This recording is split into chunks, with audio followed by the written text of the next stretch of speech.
Hey everybody, Mitch here. I am so glad to welcome you back to part 2 of our 3-part series, How to Grow a Moving Company with Jacky Fischer, owner and CEO of Three Men Movers.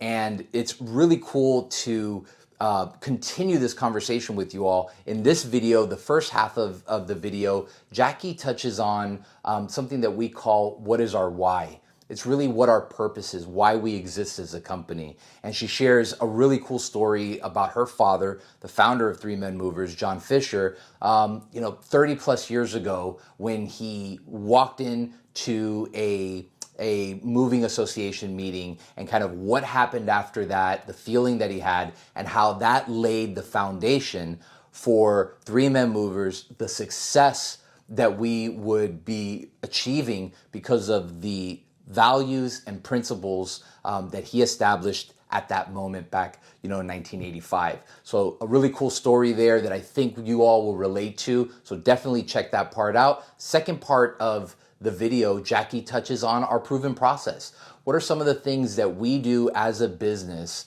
to continue to become successful, to continue to challenge ourselves? And I think that's going to be a really cool place for you all to kind of dive into and take a look at, what can you gain from that experience and that knowledge coming from Jacky, and apply it to your business. Or maybe you just have some questions on how we're able to do it and go a little bit deeper. We love to be able to share that with you.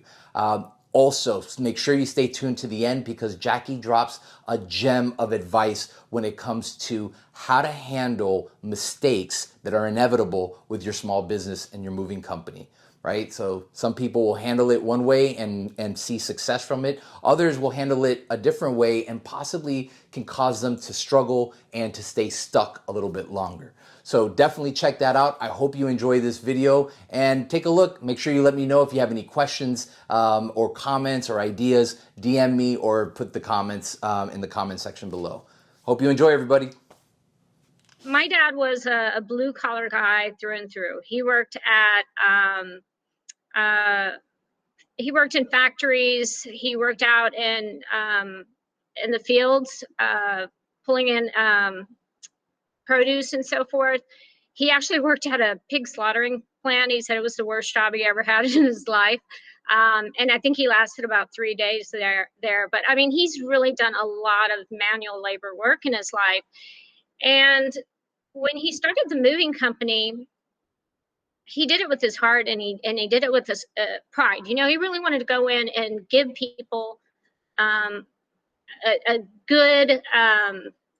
good experience for what they're paying. He wanted to work hard, be professional, and then once he started growing it, he wanted to give his employees and contractors, he wanted to make sure they earned a good living. But he didn't have a business background. And so he didn't have the ability to get a lot of the information that he needed to grow his business, but he wanted to know, he wanted to learn, but he didn't know where to get that information. So he went to one of the movers associations here locally. And when he went there, they were all associated with these large van lines.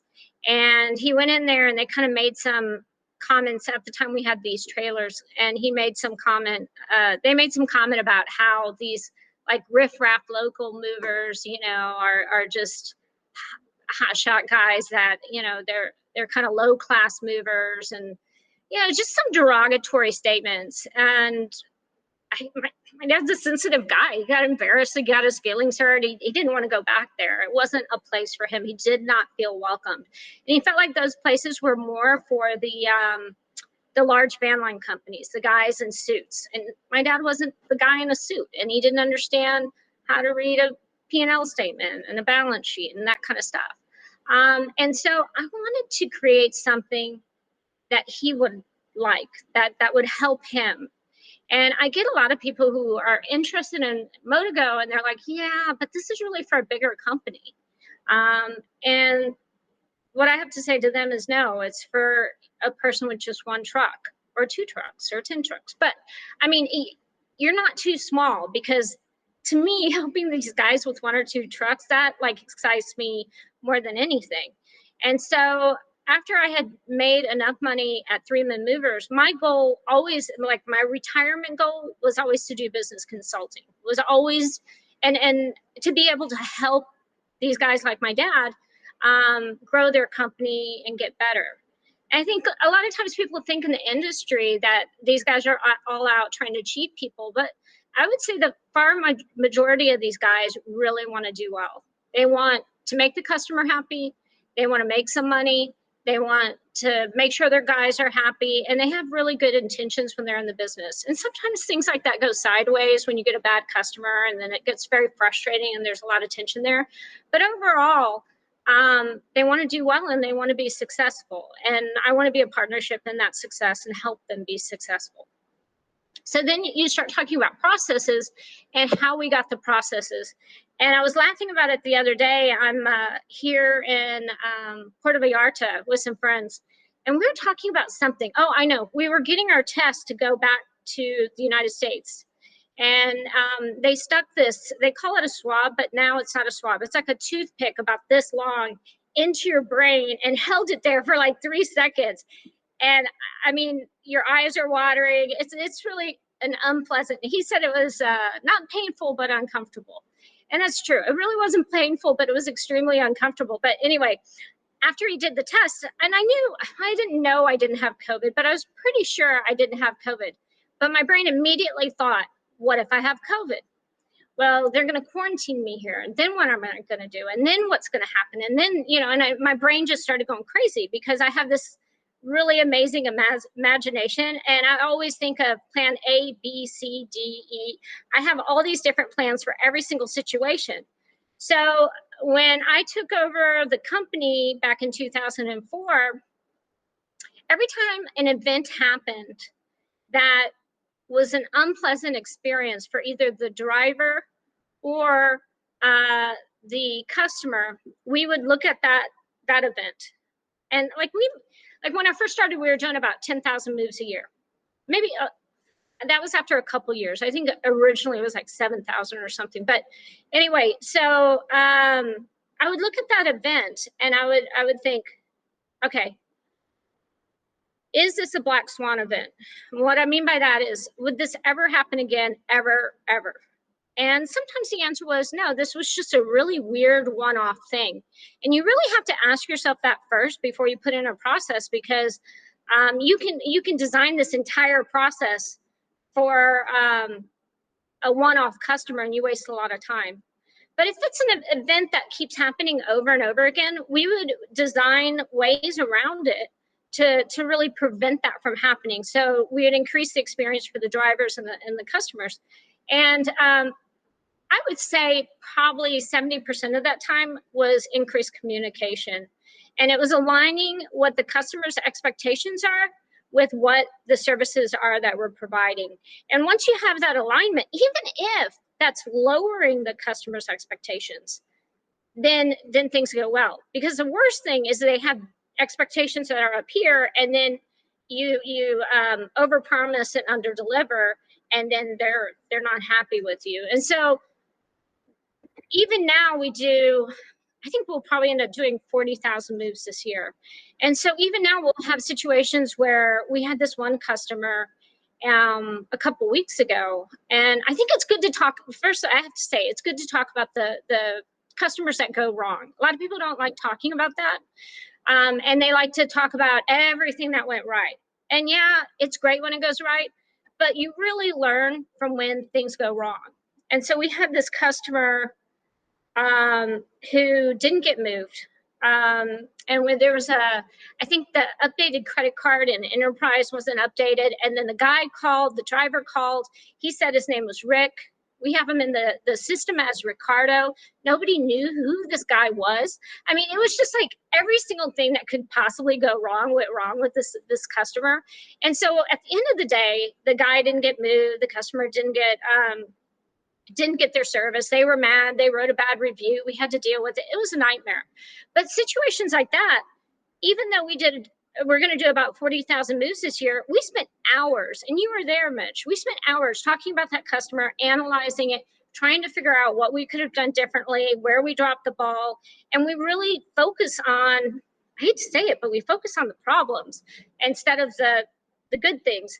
And we tend to do that as a company.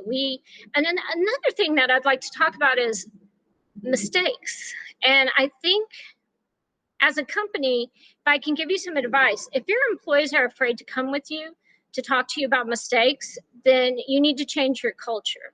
And I know a lot of employees are afraid to come and talk about their mistakes.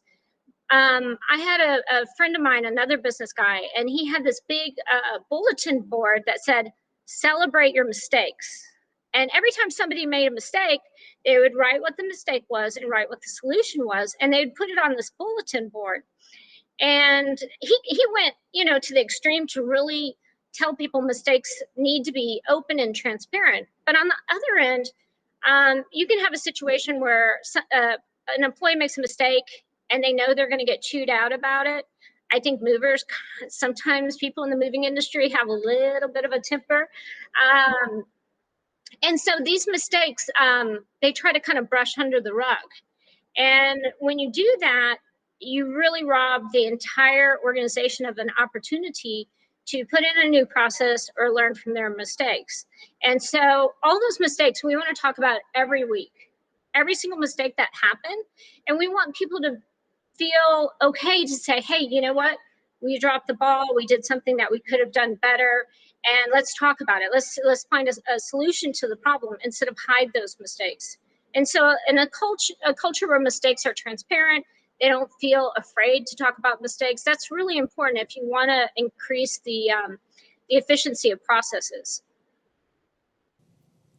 All right, I thought that was awesome advice, some really cool stories there and perspective on our why, our process, and how to handle mistakes with your small business and moving company. So I hope that this was really helpful. As always, leave me a comment. Let me know what it is that you want us to touch on because there'll be one more video that'll be coming from here. And the next video after that, starting next week, will be our series on marketing, mindset, sales, everything that I think you all are really excited for.